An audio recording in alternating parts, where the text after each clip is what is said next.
मेरा पति घर पर एक नौकर ले आया जो बहुत हैंडसम था और मेरा दिल उस पर आ गया। एक रात पति घर पर नहीं था तो मैं नौकर के कमरे में सोने चली गई। जैसे ही नौकर के साथ सोने लगी तो नौकर ने मेरे साथ जो किया उसे देखकर मेरी रूह कांप गई, क्योंकि नौकर ने तो वह नौजवान बहुत ही खूबसूरत था जिसे मेरा पति कुछ देर पहले ही लेकर आया था। जैसे ही मेरे पति ने डोरबेल बजाई, मैंने दरवाज़ा खोला तो अपने पति के साथ खड़े उस नौजवान को देखकर तो मैं अपनी आंखें झपकाना ही भूल गई थी। वह नौजवान बहुत हैंडसम था, खूबसूरती से भरपूर। मैं तो ये तक भूल गई कि उसके बराबर में मेरा पति भी खड़ा है। मेरे पति ने मुझे बाजू से हिलाया तो मैं चौंक गई। वह कहने लगा, क्या हुआ, पीछे हटो, आनंद को अंदर आने दो। वह नौजवान 21-22 साल का था। मैं पीछे हट गई। मेरा पति उसे अंदर ले आया। मैं हैरान थी कि मेरे पति इसे क्यों अपने साथ लेकर आए थे। मुझे बिना दुपट्टे के देखकर बड़ी तीखी नज़रों से मेरे पति ने मुझे देखा। मैं घर पर अकेली रहती थी और मेरे घर पर पति के अलावा कोई नहीं था, इसलिए मैं दुपट्टा नहीं ओढ़ती थी। लेकिन जब उसकी नज़रों ने मुझे एहसास दिलाया कि आज उसके साथ एक नौजवान लड़का भी है, तो मैंने फ़ौरन ही कुर्सी पर रखा दुपट्टा ओढ़ लिया। उस नौजवान ने एक नज़र भी उठाकर मेरी तरफ नहीं देखा था। जब से आया था नज़रें झुकाए खड़ा था। मैंने अपने पति से पूछा कि ये कौन है, तो वह कहने लगा, ये बेसहारा नौजवान है, लेकिन ये है शरीफ, इसीलिए मैंने इसे घर में नौकरी के लिए रख लिया है। ये घर के छोटे मोटे काम तुम्हारे साथ करवा दिया करेगा। हालांकि ये बात सुनकर मुझे बुरा लगना चाहिए था कि एक नौजवान को मेरा पति घर ले आया था, वह भी घर के काम काज करवाने के लिए। लेकिन मुझे बुरा नहीं लग रहा था। अंदर ही अंदर ना जाने क्यों मैं अपने पति के फैसले से बड़ी खुश थी। मैंने कहा, ये तो आपने बहुत अच्छा किया, क्योंकि मुझे घर के काम करने में बहुत मुश्किल पेश आ रही थी और फिर जब बाज़ार से सामान लाना होता तो मैं बहुत थक जाती हूँ। वो कहने लगा, हाँ, इसीलिए तो रखा है ताकि तुम्हें बाहर ना जाना पड़े, तो तुम बाहर के सारे काम इससे करवा सकती हो और घर के भी छोटे मोटे काम ये कर दिया करेगा। हमारा घर बहुत बड़ा तो नहीं था कि नौकरों के लिए कोई अलग से कमरा दिया जाता, इसीलिए मेरे पति ने घर का स्टोर रूम उस लड़के के लिए खाली कर दिया। मेरे पति ने वहीं पर एक चारपाई रख दी और एक पंखा भी लगा दिया। फिर मेरे पति ने एक प्लेट में खाना लगाया और उस लड़के को स्टोर रूम में दे दिया। मुझसे कहने लगे कि जब कोई काम ना हो तो इसे घर में ज़्यादा घूमने फिरने मत देना, इससे कहना कि स्टोर रूम में ही रहा करे। मैंने कहा, ठीक है। न जाने क्यों मेरे अंदर एक अजीब सी बेचैनी जन्म लेने लगी थी। मुझे पूरी रात सुकून से नींद नहीं आई। आंखें बंद करती तो उस नौजवान का चेहरा मेरी आंखों के सामने आने लगता। न जाने क्यों, लेकिन मेरा दिल ये चाह रहा था कि जल्दी से सुबह हो जाए और मेरा पति अपने काम पर चला जाए। मैं इस नौकर को जी भर के देखूं, जिसकी एक झलक ने ही मुझे दीवाना बना दिया था। इतना नूर तो मैंने आज तक किसी लड़के के चेहरे पर नहीं देखा था जितना इस नौजवान के चेहरे पर था। बस मुझे हैरत इस बात की थी कि कैसा अजीब सख्त इंसान है जिसने एक बार भी मेरी तरफ आंख उठाकर नहीं देखा। अगले दिन सुबह मैं जल्दी ही उठ गई थी और किचन में जाकर नाश्ता बना रही थी कि जब मेरे पति ने स्टोर रूम के दरवाजे पर दस्तक दी। वह नौजवान बाहर आ गया। मेरे पति ने कहा कि घर का सामान ले आओ और अपनी मालकिन के साथ ज़रूरी काम करवा लो, फिर मैं तुम्हें दुकान ले जाऊंगा। जब मैंने ये सुना तो मैं परेशान हो गई। मेरा पति उसे दुकान क्यों लेकर जा रहा था? वह तो उसे घर के लिए लाया था। मैंने नाश्ता बनाया और गैस बंद करके बाहर आ गई। मैंने कहा कि आप इसे कहाँ लेकर जा रहे हो? इसे तो आपने घर के काम काज के लिए रखा है ना। मेरी बात सुनकर मेरा पति पहले तो मुझे घूर घूर कर देखने लगा, फिर कहने लगा कि पूरा दिन यहाँ पर क्या करेगा? अभी 1 घंटा है, तुम्हें जो काम करवाना है तुम करवा लो। मैं उसे अपने साथ दुकान ले जाऊँगा और फिर रात को ये मेरे साथ वापस आ जाएगा और रात को भी तुम्हारे साथ जो काम होगा करवा दिया करेगा। ये सुनकर मैं उदास हो गई थी। उस दिन का नाश्ता मैंने बड़े ही बेमन से खाया। वह नौजवान किचन में आ गया, कहने लगा, दीदी कोई काम है तो बता दीजिए। मैंने पलट के उसकी तरफ देखा। वह अब भी अपनी नज़रें झुकाए हुए बात कर रहा था। उसके दीदी कहने पर तो मेरे तन बदन में आग लग गई थी। ठीक है कि मैं उससे कुछ साल बड़ी थी, लेकिन दीदी तो बिल्कुल नहीं थी। मैंने कहा, देखो मेरा नाम सोनम है, मुझे सोनम कहा करो। मैं इतनी बड़ी नहीं हूँ कि तुम मुझे दीदी बोलो। मैंने बड़े गुस्से से उससे ये कहा था। फिर मैंने गुस्से से बर्तन सिंक में रखे और उसे कहा कि बर्तन धोकर और किचन साफ करके जाना। ये कहकर मैं बाहर आ गई। मेरा पति तैयार हो रहा था। तैयार होकर जब तक वह नाश्ता करके निपटा तो वह नौजवान भी किचन की साफ सफाई कर चुका था। बाजार से सामान भी ले आया था। कुछ ही देर में मेरा पति उसे अपने साथ दुकान पर ले गया। न जाने क्यों आज का दिन बड़ी मुश्किल से मैंने काटा था। ऐसा लग रहा था जैसे ये वक्त ठहर सा गया हो। मैं बार बार घड़ी की सुइयां देखती रही। रोज़ाना मेरा वक्त यूं ही गुजरता था। घर के कामों से मुझे फुर्सत ही नहीं मिलती थी। दिन बहुत जल्दी गुजरा हुआ महसूस होता था, लेकिन आज तो ऐसा था जैसे वक्त कट ही नहीं रहा था। मैं अपनी बेचैनी से बहुत परेशान थी। बार बार मुझे उस नौजवान का ख्याल आ रहा था। जैसे ही रात को मेरे पति के आने का वक्त हुआ, मैं जल्दी से कमरे में गई और अच्छे कपड़े पहनकर मेकअप कर लिया और अपने बाल भी खुले छोड़ दिए। हालांकि मेरी शादी को 6 साल हो चुके थे और मैं अपने पति के लिए कभी यूँ तैयार नहीं हुई थी। शादी के शुरू के दिनों में ही 1 महीने तक मैंने खुद को सजाया संवारा था, लेकिन उसके बाद मैं घर के कामों में ऐसी उलझ के रह गई थी कि कभी इन सब चीज़ों पर दोबारा ध्यान नहीं दिया। लेकिन ना जाने क्यों आज मेरा दिल चाहा कि मैं अपने आप को सजाऊं संवारूं। मेरी गिनती खूबसूरत औरतों में होती थी। मेरी उम्र 30 साल के लगभग थी, लेकिन मैं बेहद खूबसूरत थी। देखने वाले मुझे शादीशुदा भी नहीं समझते थे। जब मैं अपने पति के साथ कहीं जाती तो सभी मुझे हैरत भरी नज़रों से देखते थे, क्योंकि मेरा पति देखने में जरा भी खूबसूरत नहीं था। उसका पेट निकला हुआ था, कद भी छोटा था और नैन नक्श भी कुछ खास नहीं थे, जबकि मैं एक हसीन औरत थी। इसलिए अपने नौकर के हुस्न को देखकर मेरी दबी ख्वाहिशें मेरे अंदर अंगड़ाइयाँ लेने लगी थीं। जैसे ही रात को मेरा पति घर पर दाखिल हुआ, मुझे देखकर वह हैरान हुआ, लेकिन मेरी नज़रें तो नौकर पर ही टिकी हुई थीं। पूरा दिन मैंने कैसे काटा था ये मैं ही जानती थी, लेकिन वह बड़ा ही अजीब सख्त इंसान था। उसने मुझ पर एक नज़र डालकर भी नहीं देखा और ये बात मुझे अंदर से और भी परेशान कर रही थी। जबकि मेरा पति मुझे देखकर बहुत खुश था। खाना खाने के बाद कहने लगा कि चलो सोनम, आज तुम्हें लॉन्ग ड्राइव पर लेकर जाता हूँ। तुम बहुत अच्छी लग रही हो। लेकिन मैं उसके लिए तैयार ही कहाँ हुई थी। जिसके लिए मैंने ये सब तैयारी की थी, उसने तो एक आंख भरकर भी मुझे नहीं देखा था। मैं चाहती थी कि वह मुझे देखे और देखकर अपने होश खो दे, क्योंकि मैं भी हुस्न में कम नहीं थी। लेकिन वह तो सीधा स्टोर रूम में चला गया।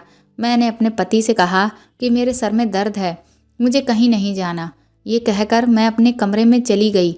बड़े ही बेमन से मैं अपनी ज्वेलरी उतार कर ड्रेसिंग टेबल पर रखने लगी और बालों का जूड़ा बनाकर कपड़े भी बदल लिए, मुंह भी धो लिया। अब मैं सोचने लगी कि किस तरह इस नौजवान को अपने पास खींचूं। मेरे दिमाग में बस एक ही तरकीब आई थी। अपने पति के उठने से पहले मैं छत के बने कमरे में गई, जहां ऊपर रखा कुछ सामान मैं सीढ़ी से उतारने लगी और उससे उतारते वक्त जानबूझकर अपना पाँव मोड़ लिया और धड़ाम से नीचे गिर गई। मेरे पैरों में अच्छी खासी मोच आ गई थी और घुटना अलग सूज गया था। मैं रोने लगी, चिल्लाने लगी। मेरा पति और वह नौजवान दोनों ही अपने कमरे से निकलकर बाहर आ गए। मुझे मेरे पति ने जब छत के कमरे में देखा तो कहने लगा, क्या हुआ? मैंने कहा कि मेरा पाँव टूट गया है। जब वह मुझे खड़ा करने लगा तो मेरी तो चीखें निकलने लगीं। मैं सच में पैर की हड्डी तुड़वा चुकी थी। मेरा पति मुझे सहारा देते हुए गाड़ी में बिठाकर अस्पताल ले गया। डॉक्टर ने बताया कि मेरे पाँव की हड्डी टूट चुकी है। मेरे प्लास्टर बांध दिया गया और मैं बेड पर आकर लेट गई। मेरा पति बेहद परेशान था। कहने लगा कि अब मैं काम पर कैसे जाऊं? ऐसा करता हूं कि इस लड़के को भेज देता हूं।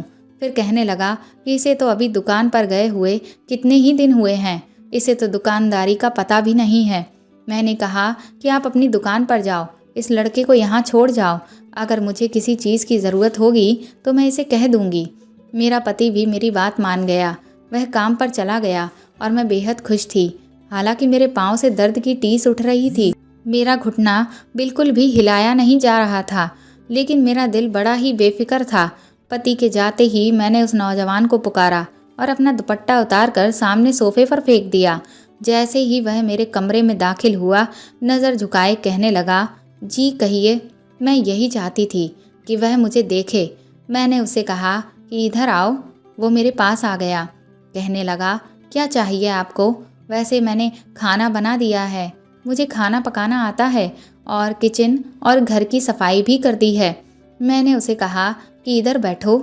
ये सुनकर उसकी नज़र मुझ पर पड़ी थी, लेकिन उसने फ़ौरन नज़र फेर ली थी और 3-4 कदम पीछे हट गया। कहने लगा, अगर आपको किसी चीज़ की ज़रूरत है तो मुझे बता दें। ये सुनकर मुझे उस पर गुस्सा आने लगा। मैंने कहा, मेरे पैर में बहुत ज़्यादा दर्द है और मुझे कमरे में घबराहट हो रही है। मुझे बाहर लॉन में बैठना है। मुझे सहारा देकर बाहर बिठा दो। मैं चाहती थी कि वह मेरे करीब आए। ये सुनकर वह हैरत से मेरी तरफ देखने लगा। कहने लगा, मैं ऐसा नहीं कर सकता। रात को साहब जी आएंगे तो ही आप बाहर जा सकती हैं। ये कहकर वह मेरे कमरे से निकल गया। उसकी ये बात सुनकर मैं बहुत हैरान रह गई थी। मुझे उस पर जी भर के गुस्सा आने लगा था। वह समझता क्या था खुद को? जितना मैं उसके पास जाने के बहाने ढूंढती, उतना ही वह मुझसे कतराता था। लेकिन एक बार मुझे मौका मिल गया। जैसे ही मेरा पति काम के लिए घर से बाहर निकला, मैं जानबूझकर चिल्लाने लगी, जैसे कि गिर गई हूँ। मैं बेड का सहारा लेकर ज़मीन पर बैठ गई। बैसाखी भी मैंने एक तरफ फेंक दी थी, जिसे देखने में ये लगे कि मैं बेड से नीचे गिर गई हूँ। आनंद जैसे ही कमरे में दाखिल हुआ, मैं चिल्लाने लगी, रोने धोने का ड्रामा करने लगी। वह मेरे पास आ गया। मजबूरन उसे मुझे सहारा देना पड़ा। जैसे ही उसने मेरे बाजू को अपने कंधे पर रखा और मेरी कमर पर हाथ रखकर मुझे उठाने की कोशिश करने लगा, उसकी हरकत पर मेरा दिल खुश होने लगा। मैं यही चाहती थी। उसने मुझे बेड पर बिठाया। फिर तो मैंने ये सिलसिला ही पकड़ लिया था। मैं बार बार उसे पुकारती, वह बेचारा मजबूरन मुझे सहारा देता। मैं चाहती थी कि मेरी करीबी उसे बेचैन कर दे, और फिर एक मर्द के कोई औरत इतने करीब होने से कुछ ना कुछ तो उसके भी दिल में हलचल शुरू होगी। असल में जब इंसान को जो चीज़ मिले जिसकी उसे ख्वाहिश होती है, तो वह चीज़ उसे परेशान करने लगती है। मेरा भी यही मसला था। मेरी शादी को 6 साल बीत गए थे, लेकिन औलाद नहीं हुई थी। मेरे पति ने आज तक मुझे इस बात का ताना नहीं दिया था। मैं खूबसूरत लड़की थी, इसलिए जब भी किसी महफिल में जाती तो नौजवान खूबसूरत लड़कों को देखकर मेरी नज़रें उन्हीं के आसपास घूमती रहती थीं। मैं हसीन और नौजवान को देखकर ठंडी आहें भरती थी। उस वक्त मुझे अपने साथ बैठा अपना पति बहुत बुरा लगता था। कभी लगता कि मैंने जल्दबाजी में आकर गलत फैसला कर लिया। मैंने सिर्फ पैसा देखा, क्योंकि मेरे माँ बाप के घर में पैसे की बहुत कमी थी।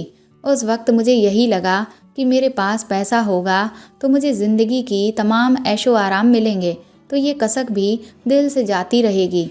मेरा पति खूबसूरत नहीं है। अब इंसान को हर चीज़ तो नहीं मिलती। मुझे लगा था कि वक्त के साथ साथ मेरे दिल की ख्वाहिश ख़त्म हो जाएगी, लेकिन ऐसा नहीं हुआ। मुझे कभी भी मेरा पति अच्छा नहीं लगा। हाँ, ये था कि मैं एक अच्छे बड़े घर में रहती थी। मेरे कमरे में एसी लगा हुआ था। खाने पीने के लिए हर चीज़ थी। पैसा खर्च करते हुए मुझे सोचना नहीं पड़ता था। लेकिन मुझे अपने पति की संगत नहीं आती थी। मुझे वह बिल्कुल भी अच्छा नहीं लगता था। जितना वक्त मैंने उसके साथ गुजारा, मैं एक दिमागी तकलीफ़ से गुजरती थी। उस वक्त ना तो मुझे ऐसो आराम अच्छा लगता, ना बड़ा घर। मैं यही सोचती, अगर मेरा पति मेरा मनपसंद होता तो शायद मैं उसके साथ एक कमरे में भी हंसी खुशी गुजर कर लेती, उससे जी भर के बातें करती। मेरी ख्वाहिश मेरे अंदर गहरी होती जा रही थी। आनंद को देखकर मुझे लगा कि बस मेरी तलाश खत्म हो गई है। मैं चाहती थी कि वह मेरी तरफ खिंचा चला आए, लेकिन वो नज़र उठाकर देखता ही नहीं था। उसकी आंखों में अपना अक्स देखना चाहती थी। अब मेरा घाव काफ़ी हद तक ठीक हो चुका था, प्लास्टर भी उतर चुका था, लेकिन मैं जानबूझकर चीखने लग जाती थी ताकि वह मुझे सहारा दे। मेरा पति कहने लगा कि मैं तुम्हें एक स्टैंड ला देता हूँ, उसकी मदद से तुम्हारे लिए चलना फिरना आसान हो जाएगा, और डॉक्टर ने तो कहा है कि तुम अपने पाँव पर वजन रख सकती हो। मैंने गुस्से से अपने पति की तरफ देखा और कहा, डॉक्टर को क्या पता है कि मुझे क्या तकलीफ है, उसका क्या है, वह तो जो चाहे कह देगा। लेकिन ये ड्रामा भी मैं कब तक कर सकती थी। मैं अपने पति से पीछा छुड़वाना चाहती थी। एक बार आनंद फ़ोन पर किसी से बात कर रहा था। उसके पास नोकिया का छोटा सा मोबाइल था। वो बात करने में बिजी था।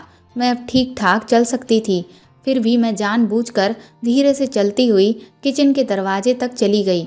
वह किसी से कह रहा था कि मैं बहुत जल्द माँ को तुम्हारे घर भेज दूंगा। अब तो मेरी नौकरी भी लग गई है, तुम्हारा बाप अभी इनकार नहीं कर सकता। मैंने बहुत बड़ी रकम भेजी है, मैं शादी करके तुम्हें शहर ले आऊँगा। मेरा ये सुनना था कि मेरे होश उड़ गए। मैं तो आनंद से बेहद मोहब्बत करने लगी थी, मुझसे जुदा नहीं हो सकती थी। मैं चाहती थी कि वह मुझसे मोहब्बत करे, लेकिन वह तो शायद किसी और लड़की के चक्कर में था। मैं धीरे से चलती हुई अपने कमरे में गई। मुझे इस वक्त सब कुछ बहुत बुरा लग रहा था। मेरा जी चाहा कि मैं वह लड़की अगर मेरे सामने आ जाए तो मैं उसका गला घोंटकर उसे अभी के अभी मार डालूं। आनंद मेरे अलावा कैसे किसी लड़की से मोहब्बत कर सकता है। मैंने आईने के सामने अपने आप को देखा। मैं बहुत खूबसूरत थी। ये कैसे मुमकिन था कि मैं सभी को हसीन लगती हूँ। मेरे दिमाग में आने लगा कि कहीं वो लड़की मुझसे भी ज़्यादा खूबसूरत तो नहीं। जो भी हो, मैं ये बर्दाश्त नहीं कर पा रही थी। मेरी आंखों से आंसू बहने लगे। मैंने आनंद को आवाज़ लगाई। वो दौड़ता हुआ कमरे में आया। मुझे अपने पैरों पर खड़ा देख हैरान हुआ। फिर बोला, मैडम जी, कैसे बुलाया मुझे? मैंने कहा, अंदर आओ, मुझे तुमसे कुछ बात करनी है। वह अंदर दाखिल हो गया। मैंने उससे कहा कि मैं तुमसे मोहब्बत करती हूँ। ये सुनकर तो वो हैरान रह गया था। पहली बार उसने मेरी तरफ देखा था, लेकिन वह भी नफरत से। कहने लगा, शर्म नहीं आती मुझसे इस तरह की बातें करते हुए? मैंने कहा, तुम हो ही इतने हसीन, उसमें मेरा क्या कसूर है? फिर मैंने अपनी अलमारी के लॉकर से बहुत सारे पैसे निकाल कर उसे दिए। ये देखकर वो चौंक गया। मैंने कहा, मैं तुम्हें नोटों से भर दूंगी अगर तुम मेरी ख्वाहिश पूरी करोगे। मेरी बात अभी यहीं तक थी कि उसने ज़ोरदार थप्पड़ मेरे मुंह पर मार दिया। कहने लगा, इससे आगे एक और शब्द कुछ कहा तो मैं मालिक को बता दूंगा कि आपकी क्या सोच है। मैं तो हमेशा आपको बड़ी बहन की तरह समझता था। आपको शर्म नहीं आती मेरे बारे में ऐसा सोचते हुए? मुझे उसके थप्पड़ से इतनी तकलीफ नहीं हुई जितना उसके बहन कहने से हुई थी। मैंने कहा, नहीं हूँ मैं तुम्हारी बहन, मैं तुमसे मोहब्बत करती हूँ। तुम्हारी मोहब्बत में दीवानी हो चुकी हूँ। मुझे हर कीमत पर तुम्हें पाना है, और जिस लड़की से तुम शादी की बात कर रहे थे, मैं तुम्हें वह भी नहीं करने दूंगी। और अगर तुमने कोशिश की कि तुम मेरे पति को मेरे बारे में कुछ भी बताओ तो तुम सोच भी नहीं सकते कि मैं तुम्हारे साथ क्या कर सकती हूँ। मैं जुनूनी हो चुकी थी। मैं दीवानों की तरह चिल्लाकर उससे कह रही थी। ये सुनकर वो फौरन ही कमरे से बाहर निकल गया।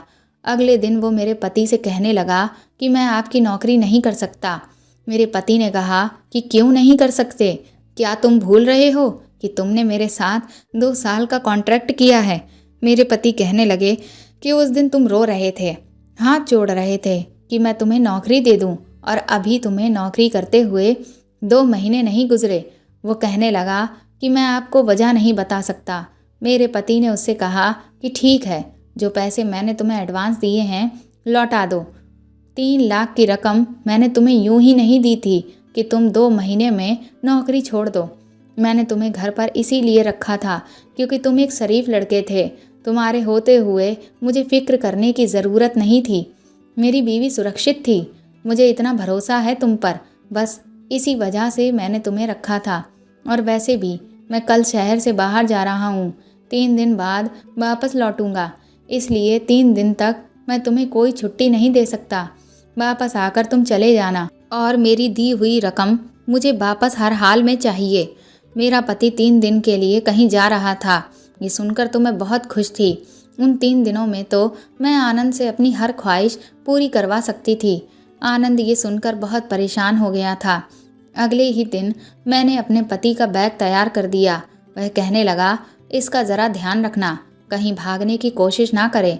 पूरे 3 लाख का एडवांस ले चुका है, इसे सख्त ज़रूरत थी। इसका फूफा अपनी लड़की की शादी किसी और से कर देता। 3 लाख देकर ही उसने अपना रिश्ता वहाँ पक्का किया है। मुझे अब समझ आया था कि वो क्यों यहाँ पर काम कर रहा था। मेरा पति चला गया, आनंद भी दुकान पर चला गया। वह रात को लौटा तो उस वक्त मैं अपने हुस्न के साथ उसके सामने खड़ी थी।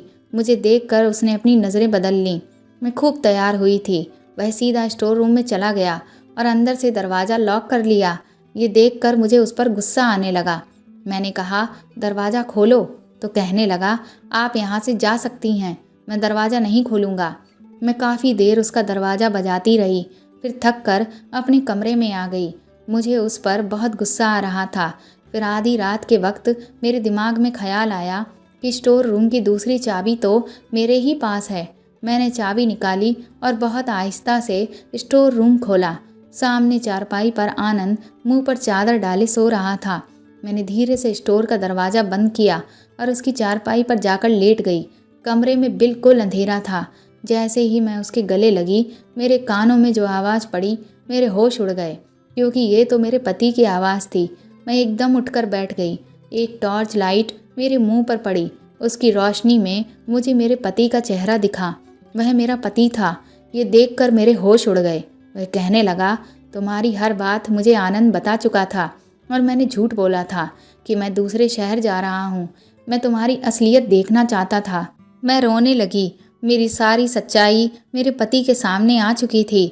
उसने मुझे तलाक देने का फैसला सुना दिया और कहने लगा कि सुबह अपने घर वापस चली जाना, क्योंकि मैं बदसूरत औरत के साथ ज़िंदगी गुजार सकता हूँ, लेकिन बेवफा औरत के साथ नहीं। मर्द पूरा दिन मेहनत करके बीवी की तमाम ख्वाहिशें पूरी करता है और उसे अपनी बीवी से वफादारी चाहिए होती है, वरना पैसे देकर तो कोई भी गलत औरत बिस्तर पर लेटने को तैयार हो जाती है।